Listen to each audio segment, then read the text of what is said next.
The week after his arrest, an Austin man accused of providing resources to terrorists pleads guilty. 23-year-old Michael Wolf was arrested last Tuesday as he prepared to board a flight for Europe. He could get up to 15 years in prison. We wanted to find out why Wolf may have pled guilty so quickly and what his future may look like. KXAN's Amanda Brandeis has more. Born in Houston, 23-year-old Michael Wolf may have seemed like your typical husband and father, but behind closed doors, he had much bigger plans. He wanted to travel to Syria and help terrorists conduct violent jihad.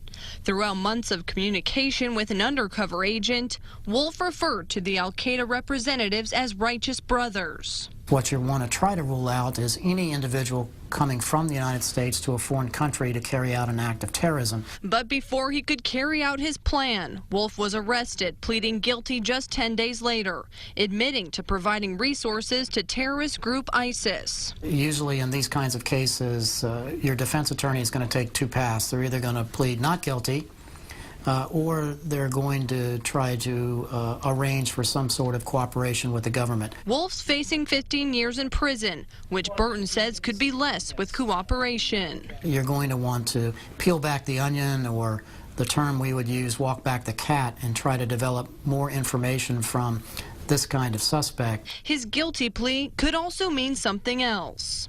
He's taking great pride into the aspect that he was going over to try to help in the jihad. But one thing is clear. I don't expect to see him out or released on the streets of Austin anytime soon, even if he continues to cooperate. I think Mr. Wolf is looking at many years in prison. Amanda Brandeis, KXAN News. Wolf is still in federal custody and no date has been set for his sentencing. Here's some perspective on a potential punishment. KXAN researched similar cases, people charged with the same crime as Wolf who also pled guilty.